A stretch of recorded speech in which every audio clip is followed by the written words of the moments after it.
নমস্কার বন্ধুরা, আজকে আমি আমার একটি নতুন ব্লগ নিয়ে আপনাদের সামনে চলে এলাম। আশা করি আপনারা সবাই ভালো আছেন, সুস্থ আছেন। আমার এই নতুন ব্লগে আপনারা সাথে থাকুন, সাবস্ক্রাইব করে দিন চ্যানেলটি, শেয়ার করে দিন নিজেদের বন্ধু বান্ধব ফ্যামিলি মেম্বার্সের সাথে। চলুন আজকে আমরা শুরু করি আমাদের নতুন ব্লগ। আমার ছেলে এখানে এসে বসে আছে, রেডি আছে স্কুল যাওয়ার জন্য। আমি ওকে ব্রাশ করাবো বলে, ও নিজে ব্রাশ করবে। ও বলছে যে আমি নিজে ব্রাশ করব। বলছি না দাঁড়াও, আমি করিয়ে দিই। না, ও নিজেই ব্রাশ করবে, ও নিজে টুথপেস্ট লাগাবে, নিজেই টাং ক্লিন করবে, সব নিজে করবে। ও এখন বড় হয়ে গেছে নাকি, আমাকে বলে মাঝে মধ্যে আমি তো বড় হয়ে গেছি, আমি ব্রাশ করব, আমি কুলুকুচু করব, আমি টাং ক্লিন করব। দেখুন ধরতে দিচ্ছে না আমাকে, ও নিজে নিজেই করবে। আপনারা দেখুন নিজে নিজেই করছে। ধরতে গেলে তখন তার কষ্ট, চলবে না। এই ঠিকই আছে, একটু একটু করে দেখুন। ডিপেন্ডেন্ট থেকে ইন্ডিপেন্ডেন্ট হয়ে যাওয়াটা ভালো, কারণ প্রত্যেকটা বাচ্চা বলুন বড়দের বলুন ইন্ডিপেন্ডেন্টলি থাকাটা ভালো। তাহলে কি আমারও একটুখানি হেল্প হবে, ও নিজে ওই জায়গাটা বুঝবে, নিজের কাজগুলো নিজে করতে শিখবে। এটা খুব সুবিধা। হয়ে গেছে, এবারে আর আমাকে দেখুন ব্রাশ করতে দেবে না। আমি ওকে বলি কালকে কী খেয়েছিলে, ওটা বার করতে হবে তো, ওইটা এরকম আছে, এমনি করে গল্প করে করে করে করে ওকে করাচ্ছে। না তো কী বলুন তো, দাঁতটা মানে ঠিক মতন মাজবে না, ঠিক মতন দেবেই না, ব্রাশ করাতে দেবে না। আমি ওকে হাসিয়ে গল্প করে বলছি যে এরকম দেখা যাবে খাবারটা বলে এই করছি। তারপরে ধুয়ে নিলাম ব্রাশটা, এরপরে ওর মুখটা কুলকুচু করিয়ে দিতে হবে, পারুক চাই না পারুক। ওই যে আমি আপনাদের বলেছি একটুখানি জল নিয়ে মুখে দিতে হবে ওকে। মুখের সামনেটা একটুখানি মুছিয়ে দিলাম, তারপরে একটুখানি জল নিলাম, নিয়ে ও নিজেই আমার হাতে ফেলবে। ব্যাস, আস্তে আস্তে শিখছে, শিখে যাক, এটাই বড় জিনিস, শিখে যাক। এরপরে একটু টাং ক্লিন করবো। টাং ক্লিন করতে দেখিয়ে দিই যে কেমন করে জিভটা বের করে করতে হবে, কিন্তু ও করবে না। জিভটাকে ভেতরে ঢুকিয়ে রাখে, ভেতরে ঢুকিয়ে রাখলে পরে টাং ক্লিনই করাই যায় না, কিন্তু বুঝবেই না, বুঝবে না, আর ওটা করতে দেবেও না। খুব কষ্টে ওর আমি জিভটা পরিষ্কার করি।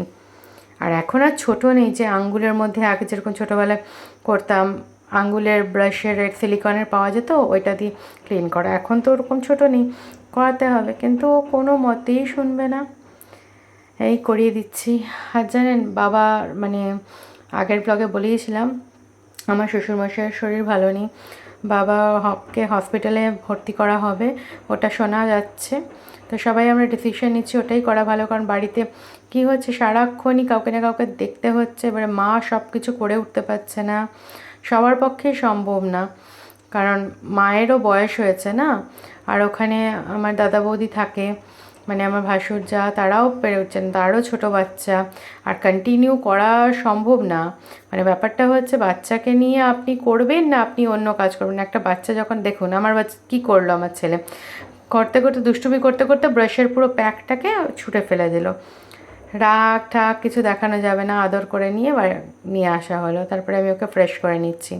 তো ওরও একটা ছেলে আছে, তো দাদার যেরকম বাইরে কাজ করে সে চলে যায়, এবার তারও সন্তান আছে। সে সারাক্ষণ একটা টডলার, জানেন, যতক্ষণ ছোট থাকে, অ্যাজ আ কিড থাকে, অ্যাজ আ বেবি থাকে না বিছানার উপরে, ততক্ষণ ভালো। যখনই বাচ্চা বড় হয়ে যায়, যখন স্কুল যেতে স্টার্ট করে, এক তো নানান রকমের রোগ শুরু হয়, এই হাঁচি কাশি সর্দি এগুলো স্টার্ট হয়, তার সাথে এরা এত দুরন্ত হয়ে পড়ে। আর ডক্টর বলে ওটাই ভালো, সবাই বলে অ্যাক্টিভ থাকা ভালো, কিন্তু যে মা না সেই বুঝতে পারে, আমার মতন যারা মারা তারাই বুঝতে পারে যে দুরন্ত বাচ্চাকে নিয়ে সারাদিন কাজ করা উইদাউট এনি হাউস হেল্প খুব কষ্ট হয়। কিন্তু আমরা মা আমাদের সব কিছু করতে আমরা পারি এবং করতে হয়ও। দেখুন না, আমি রোজ দেখাই আমার ছেলেকে জামাকাপড় পরাতেও ওই সময় লাগে, কত রকম গল্প করে করতে হয়। তাই আমরা ডিসাইড করলাম না, আমাদের বাবা প্রচুর কষ্ট পাচ্ছে পেটে ব্যথাতে, তাই আমাদের ডক্টর ওখানে, মানে দেখো সরকারি হাসপাতাল তো, ওখানে ভর্তি নিতে চাইছে না। এবার বাবা কিছু খেতে চাইছে না, এবার খাওয়া দাওয়া বন্ধ করে দিচ্ছে। এবার খাওয়া দাওয়া বন্ধ করলে পরে তো হবে না, তার শরীর থেকে সোডিয়াম পটাশিয়াম সব পড়ে যাবে, ফল হয়ে যাবে। যতই ডাবের জল খাওয়াই না কেন, ইলেকট্রোলাইটস মানে শরীরে ঢুকছে না কেন, খাওয়া দাওয়াই বন্ধ করে দিচ্ছে। তাহলে আর পায়খানা করছে, তো তার মানে কি ডিহাইড্রেটেড হয়ে যাচ্ছে, হাইড্রেশনের জন্য তাই জল খাবে, ইলেকট্রল খাবে, কিছুই খেতে চাইছে না। তাই আমরা ডিসাইড করেছি না, তাহলে ডক্টরের কাছে আরেকবার পরামর্শ করে, সেরকম হলে কাছে পিঠে কোনো নার্সিংহোমে বা মানে কাছে পিঠে কোনো হসপিটাল বা নার্সিংহোমে গিয়ে তাকে ভর্তি করে দেওয়া হবে। যাতে ভর্তি করে দিলে পরে ওখানে অন্তত ট্রিটমেন্টটা স্টার্ট হলে, ট্রিটমেন্ট তো চলছে, মানে অন্তত সোডিয়াম পটাশিয়ামটা যে দেওয়া যায়, তারপরে শারীরিক দেখবেন স্যালাইনটা পড়লে পরে তাড়াতাড়ি, যেটা আমরা নর্মালি জল দিয়ে খাচ্ছি বা আমরা খাবার মানে খাচ্ছি সেটা যে পরিমাণটা যাচ্ছে না পুষ্টিটা, এফার্ট করে যদি আমরা স্যালাইন চাপিয়ে দিই একটা মানুষকে, অনেকটা ঠিক হয় মানুষের। সেটাই আমরা ডিসাইড করেছি। সেই ডিসিশন নেওয়ার পরে আমরা এটাই বললাম যে তারপরে আমরা ভাবলাম যে ঠিক আছে ওরা ভর্তি করুক, আমি যাব। ছেলেকে আজকে ফ্রাইডে তো স্কুলে পাঠানো হচ্ছে, রেডি করে দিচ্ছি। আমরা ডিসাইড করেছি কালকে ছুটি থাকবে, আমরা চলে যাব, দেখে আসবো। দেখুন আমার চুলটাকে কি করছে, দেখেছেন? আমাকে ভূত বানাচ্ছে, বলছে তুমি ভূতু করে দিচ্ছি তোমাকে। আমি যতবার করব ততবার করতে থাকবে। আমি এই সব নিয়েই আমাদের থাকতে হয়। এটা তো অনেক কম, অনেক কম। অন্য সময় যদি পুরোপুরি আমার ছেলে দুষ্টুমি দেখায় না, আপনাদের সারা দিন লেগে যাবে, কিন্তু দুষ্টুমি শেষ হবে না। দেখুন দুষ্টুমি কমপ্লিটই হচ্ছে না। আমি কি করে পরাবো ওকে জামা কাপড়, দেখছেন আমাকে কি করে যাচ্ছে। এই ওর কাজ। ওর মাকে হয় এক সাজাবে, নয় ভূত বানাবে, এটা ওরই কাজ। তার মধ্যেই আমি ওকে রেডি করিয়ে নিচ্ছি, রেডি করিয়ে নিয়ে ওকে পাঠিয়ে দেবো। ওর বাবা আছে, ওর বাবা ওকে পাঠিয়ে মানে ওকে স্কুলে নিয়ে চলে যাবে।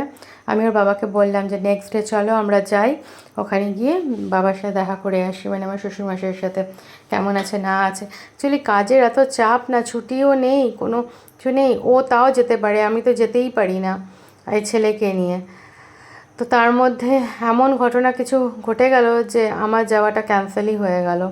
যাই হোক, পরে আমি এসবের গল্প আপনাদের বলবো, আপনাদের সাথে শেয়ার করবো। আপনাদের সাথে সবই শেয়ার করি, কোনো কিছুই আপনাদের কাছে লুকানো থাকে না যেটা আপনারা জানবেন না, জানানো হয় না তা নয়, অবশ্যই আপনাদের জানাই। তো আমি ওর বাবাকে বলে দিলাম যে ওকে একটুখানি শান্ত হতে বলো, বলছি শান্ত হতে বললো। তো আমি কী করে পড়াবো, এদিকে টাইম হয়ে যাচ্ছে স্কুলের। জানেন 1-1.5 ঘন্টা 2 ঘন্টার আগে থেকে উঠিও দেখি না, হচ্ছেই না, কাজ কমপ্লিট হয় না। সকালটা তো পেরিয়ে যায়, কিন্তু আবার ছেলের দুষ্টুমির জন্য এই দেখুন দেখুন দেখুন, আমি টিউনিকটা পড়াচ্ছি আর কীরকম দুষ্টুমি করে বসে যাচ্ছে। ও ওর কাজ করতেই থাকে। আমি যথেষ্ট চেষ্টা করি ওকে নিয়ে ওর তাণ্ডব সামলে আমি আমার কাজ করার। এই যে আমি ভয়েস ওভার দিচ্ছি আর ভাবছি যে কী দুষ্টু করে, সত্যি আপনারা দেখেন আর বলেন যে কেমন দুষ্টু করে। একে নিয়ে পুরো কাজ করা সারাদিন, এই স্কুল থেকে আসার পরে আবার শুরু হয়ে যাবে। যাই হোক, যখন ঘরে থাকে এরকম মনে হয় দুষ্টু করছে, যখন থাকে না না তখন কষ্ট হয়, যে মনে হয় যে এই দুষ্টুগুলো কেন হচ্ছে না, আসুক। কিন্তু এই যে শ্যাম্পু খেয়ে নিল, ঠাকুর প্রণাম করে নিল, এবারে যাচ্ছে। ওর বাবা আগে নিচে নেমে গেছে, বাবাকে খুঁজতে চলে যাচ্ছে।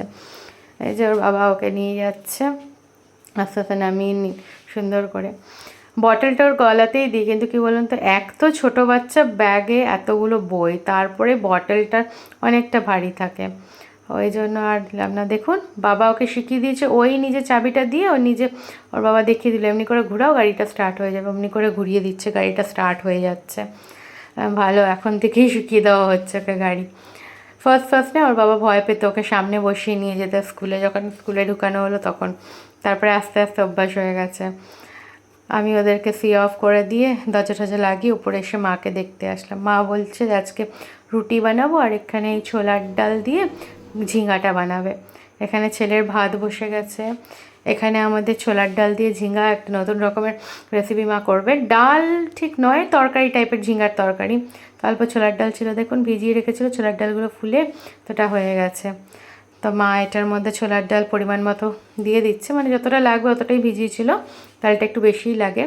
আর ঝিঙাগুলো আগের দিন ওর বাবা এনেছে, বেশ বড় বড়, কিন্তু কচি ছিল বলেছিল, তো দেখলাম সত্যিই কচি ছিল।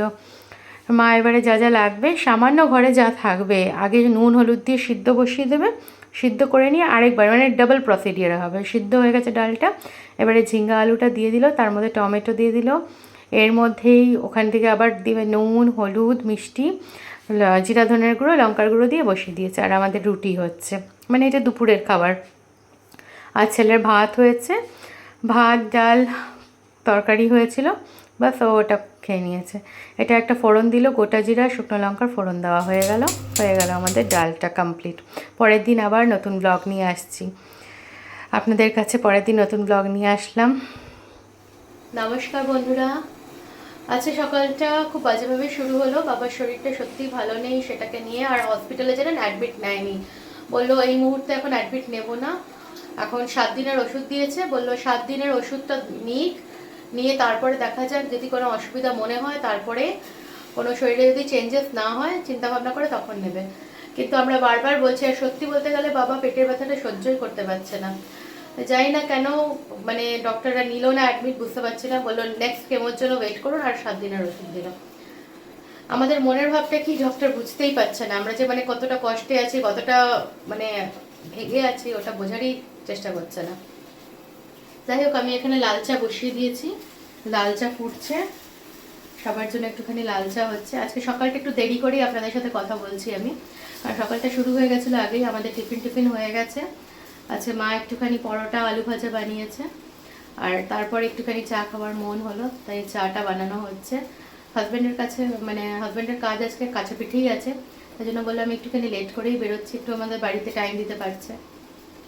আর কি মন মেজাজটা ভালো নেই না, মনে হচ্ছে যেতে পারলে খুব ভালো হতো, কিন্তু ওখান থেকে দাদার কাছে দাদা বলছে এখন হুটহাট আসিস না, আরামে ওখানে থাক শান্ত মনে, কোনো অসুবিধা হলে আমি ডাকবো মানে মুহূর্তে। তো এই হচ্ছে ব্যাপার, সবার কাজ বুঝতেই পাচ্ছেন, কাজ ছেড়ে দৌড়ে যাওয়া একটা মানে বিশাল ব্যাপার হয়ে যাচ্ছে, প্রবলেম হয়ে যাচ্ছে। কাজটাও করতে হবে, কারণ সব কিছুই কাজের ডিপেন্ড। কাজটা যদি ভালো মতন করি আমরা, তাহলে কিন্তু আমরা ঘরটাও চালাতে পারবো, ফাইন্যান্সটাও দেখতে পারবো। আজ বাবার চিকিৎসা বলুন, সব কিছু কাজের উপর ডিপেন্ড করছে। কাজ যদি আমরা ঠিক মতো না করি, তাহলে কিন্তু কোনো কিছুই করতে পারবো না। আর প্রাইভেট ফার্মের জব বুঝতেই পারছেন, এই করোনার পরে কোভিডের পরে আমরা বুঝতে পারলাম প্রাইভেট ফার্মে খুব প্রবলেম হয়। মানে আপনি যদি একটু এদিক ওদিক করেন, ঢিলেমি দেন বা কোনো রকম করেন, আর ওরা বিশ্বাসই করবে না, কি হচ্ছে না হচ্ছে ওদের কোনো মাথা ব্যথাই নেই। ঠিক আছে, চলো। এই যে আমার চা ফুটে গেল, আবার পরে আসছি। দূর করে চা ফুটছে, আপনারা কারা কারা লাল চা ভালোবাসেন আসবেন, চা দিয়ে দেবো।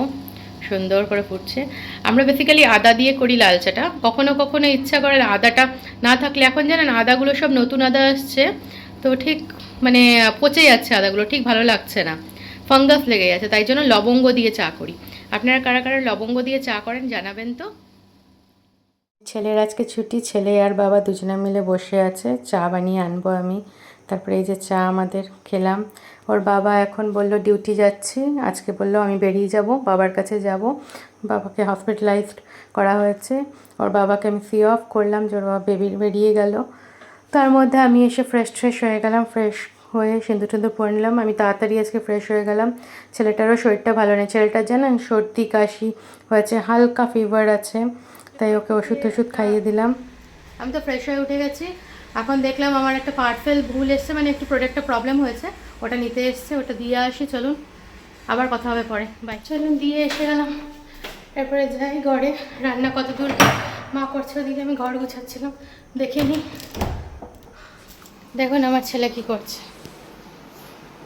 কি করছো সোনা? এদিকে তাকাও। লুকাস কেন? এই যে ভিডিও করছি, দেখি লুকাসটা খেলে দেখাও তো কেমন করে খেলতে হয়। এটা তোমার লুকাস অ্যান্ড ফ্রেন্ডস। লুকাস বল খেলছে।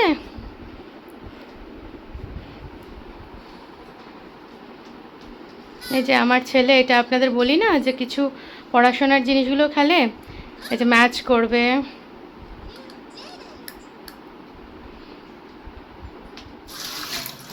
মা এখানে আলু ধুচ্ছে। এই গ্রিনটা কি পেঁপে?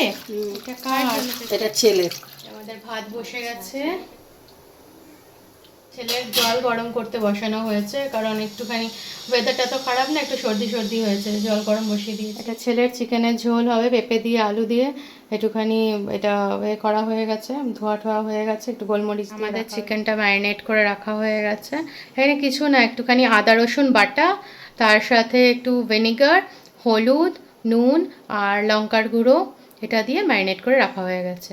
মা এখানে চিকেন কষা বানাচ্ছে, চিকেনটা ভালো করে কষিয়ে নিচ্ছে, কষিয়ে নিয়ে এটার মধ্যে গরম জল ঢেলে দেবে, ভালো করে টকবগিয়ে ফুটবে, ফুটে তারপরে স্টিমিংয়ে রাখবে।